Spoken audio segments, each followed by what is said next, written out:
Entering Indian market strategies and challenges. India is one of the most exciting business opportunities in the world right now. But moving in without the right strategy can be costly. This presentation breaks down exactly what every foreign business needs to know before making that move.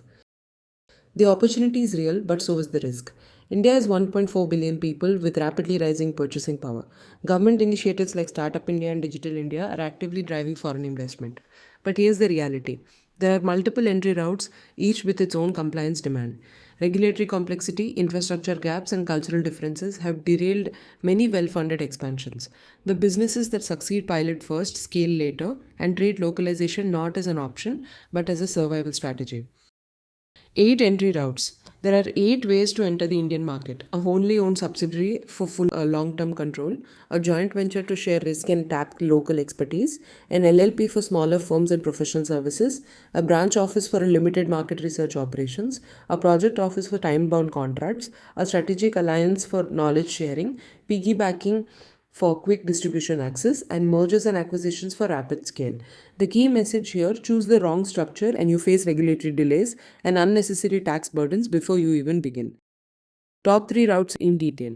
The 3 most commonly chosen routes simplified. The wholly owned subsidiary gives you 100% foreign ownership, full operation control, and is recognized as a domestic company for tax purposes under the Companies Act 2013. The joint venture gives you immediate access to local networks, suppliers, and distribution, with shared investment reducing your upfront capital.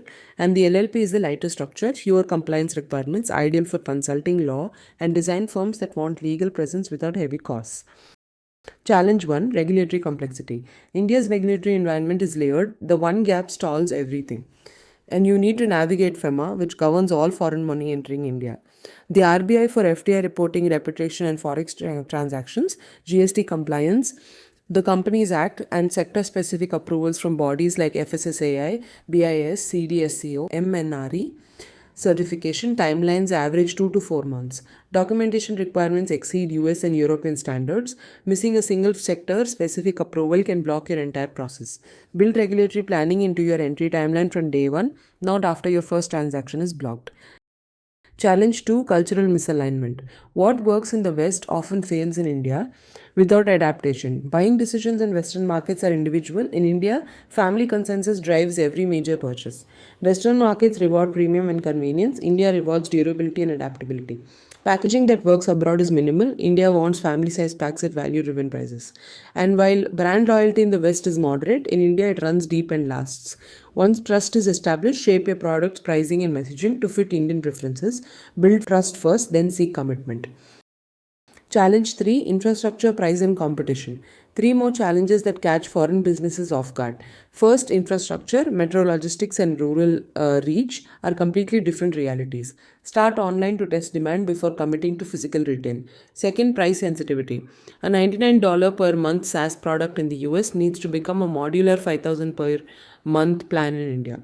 Affordability fuels scale, and scale is what turns profitability into reality.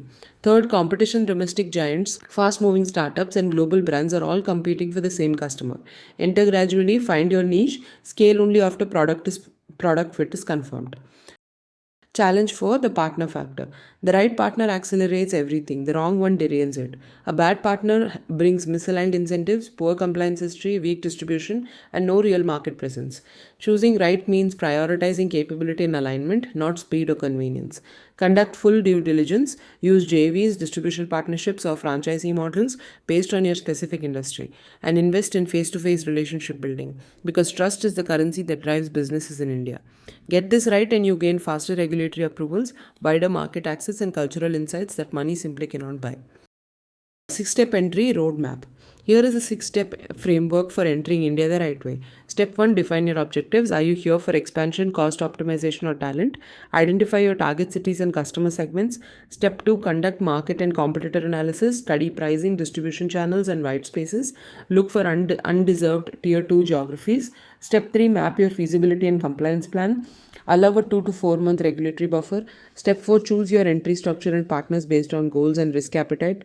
Step 5: Localize and pilot. Adapt pricing, packaging, and messaging. Launch in 5 to 10 cities first. Step 6: Monitor and scale. Track regional sales, CAC versus LTV, compliance deadlines, and partner performance every quarter. Let's talk, we're here to help. Entering India is a significant decision, and getting the structure right from the start makes all the difference. FEMA is here to guide you through every step, from choosing your entry route to ensuring full FEMA and regulatory compliance. Visit us at femabite.com or call us on 9933385556. We're based in Hyderabad and we're ready to help you move in the right way.